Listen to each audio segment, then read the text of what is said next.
জীবনে যে কোনো আনন্দ খুশি সব কিছু কিন্তু মনের পর ডিপেন্ড করে।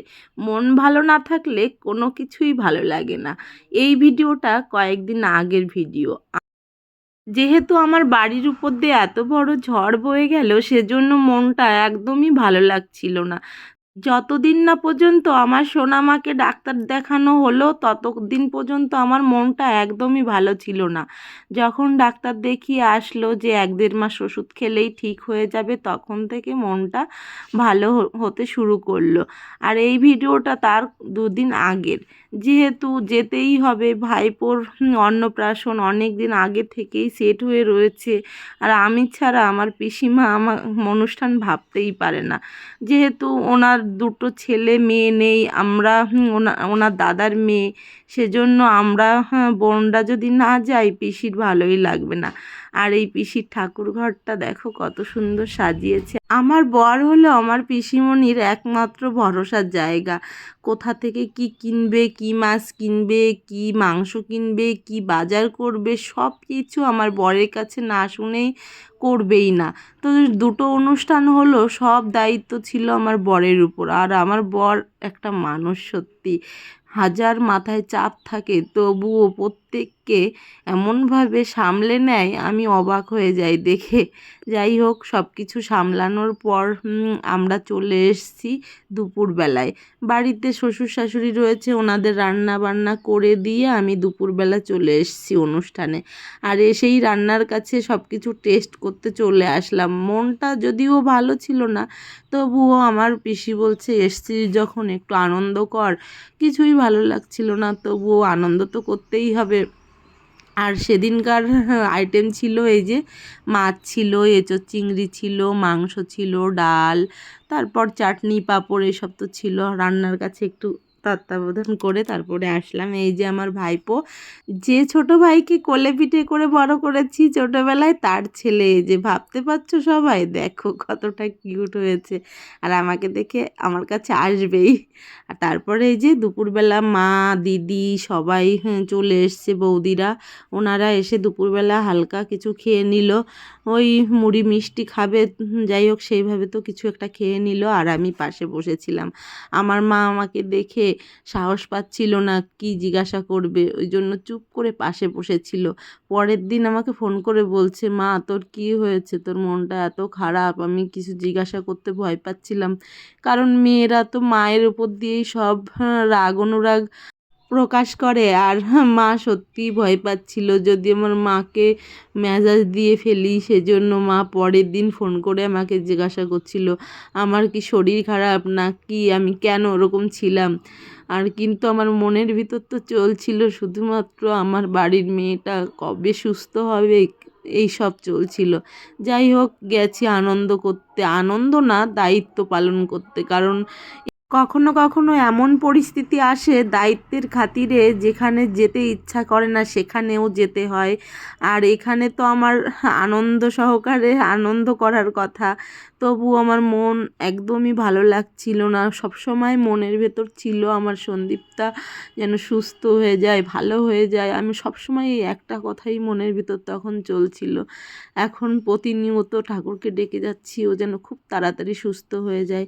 ও অনেকটা সুস্থ আছে, কেউ চিন্তা করো না, ভালো আছে। যেহেতু ভালোবাসি, ছোট থেকেই বড় করেছি কোলে পিঠে করে, একটা টান মায়া তো থাকবেই।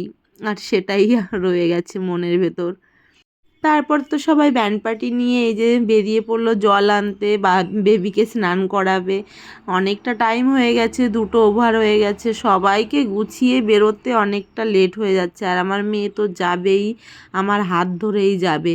আমার যেতে ইচ্ছা করছিল না, মনে হচ্ছিল কি একদম নিরিবিলি একটা জায়গায় বসে থাকি। বলছিলাম তোমার মাসি মামিদের সঙ্গে যাও, তবু আমার মেয়ে শুনছিল না, আমার হাত ধরেই যাবে। আর এখানে সবাই আমাকে চেনে, কারণ ছোটোবেলা থেকে বেশিরভাগ টাইম এখানেই থাকতাম। ছোটোবেলা থেকে পিসি বাড়ি ছিল আমাদের থেকে পছন্দের জায়গা। আর সেজন্য এখানকার সবাই আমাদের খুব ভালোবাসে, চেনে। আস্তে আস্তে সবার সঙ্গে পরিচিতি বেড়ে গেছিলো। সবাই আমাদের খোঁজ নেয়, ভালোবাসে। এই যে যেতে ইচ্ছা করছিল না, আমার মেয়ে টেনে আমাকে নিয়ে যাচ্ছিল। তবুও পুরোটা রাস্তা যায়নি, কারণ সত্যিই ভালো লাগছিল না, মনটা যেতেই চাইছিল না। কিছু দূর গিয়ে আমি আবার ফিরে এসেছিলাম। ওরা তারপর গেছিলো, আনন্দ করে এসেছিলো। আর আমার একটা তাড়া ছিল, আমাদের নলডুগারিতে অনুষ্ঠান ছিল, মেয়েদের নাচের অনুষ্ঠান।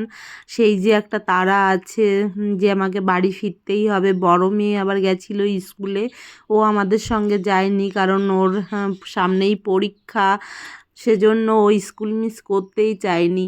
দুপুরবেলা প্রথম বৈঠকে খেয়েই খাবার দাবার পিসি গুছিয়ে দিয়েছিল মেয়ের জন্য, সবার জন্য খাবার গুছিয়ে নিয়ে বাড়িতে চলে এসেছিলাম।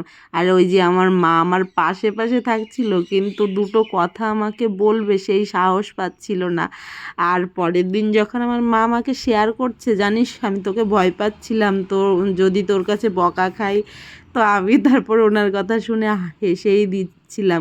সত্যি কথা বলতে একমাত্র পৃথিবীতে মা ছাড়া সন্তানের কষ্ট কেউ বোঝে না। আমার মা আমার মুখ দেখে বুঝে যায় আমার মনের কষ্ট। এই পৃথিবীতে আমি মনে হয় কারোর প্রতি যতটা অনুরাগ না খাটিয়েছি, ঠিক ততটা অনুরাগ খাটিয়েছি আমার মার প্রতি। আমি এমন একটা মানুষ, আনন্দ সবাইকে শেয়ার করতে পারি, কিন্তু দুঃখ সবাইকে শেয়ার করতে পারি না। একমাত্র আমার বরকেই আমার দুঃখের কয়েকটা কথা আমি শেয়ার করতে পারি। তবে কখনো কখনো বরকেও দুঃখের কথা শেয়ার করা যায় না, এতটাই কষ্ট হয়। তখন মা যদি কখনো ফোন করে, সেই মাকে বকে একাকার করে দিই। মা বুঝে যায় নিশ্চয়ই আমার মনে কিছু একটা চলছে, তখন মা ফোন রেখে দেয়। আর কখনো আমার পার্সোনাল প্রবলেমের কথা আমার মাকেও শেয়ার করি না। এই বুঝি আমার কষ্টের জন্য সবাই কষ্ট পায়, কখনো কাউকে কষ্ট দিতে চাই না, সেজন্য হয়তো আমি কষ্টটা বেশি পাই। ভগবান আমাকে অনেক সুখী করেছে, কিন্তু কষ্ট পাই আমি অন্যের জন্য, অন্যের কথা ভেবে। আমার জীবনে কষ্ট কিছুই নেই, তবে কষ্টগুলো পাই সবার কথা ভেবে। এই যে আমার বোনকে দেখো, কত আনন্দ করছে, মজা করছে, কিন্তু বাস্তব জীবনে কষ্টটা আমার এই বোনই কিন্তু সহ্য করছে। আর আমি যতটা সুখী সবাই কিন্তু সবাই জানে যে আমি কতটা সুখী। তবে আমার এই বোন দেখো কতটা হাসি খুশি আনন্দে রয়েছে। এর মনের দুঃখ, এর কষ্ট যদি কেউ জানতে, তাহলে কেউ ভাবতেই পারতে না এ এতটা হাসে আনন্দ করে। আমি ওকে রিল বানানোতে সাহায্য করছিলাম, আর পাশ থেকে আমার পিসেমশাইরা বলছে দেখো আমাদের মেয়েদের কাণ্ড। আর পাশে ওই যে আমার কাকু বসে আছে, কাকিমারা বসে আছে, সবাই সবার সঙ্গেই সেদিন দেখা হয়েছিল, কিন্তু মনটা এতই খারাপ ছিল, কারোর সঙ্গে কথাও বলতে ইচ্ছা করছিল না, কোনো কিছু ভালোও লাগছিল না। লাস্টে সবার সঙ্গে একসঙ্গে টোটোতে চলে আসছিলাম। তো আজকের ভিডিওটা শুধু কষ্ট আর কষ্ট শেয়ার করলাম। আমার মনে কিন্তু সত্যি কোনো কষ্ট নেই, শুধু আমার বাচ্চারা যদি সুস্থ থাকে, আমার পরিবারের সবাই সুস্থ থাকে, তাহলে আমি সত্যিই সুখী থাকি, সত্যিই হ্যাপি থাকি। সবাই ভালো থেকো, সাবধানে থাকো।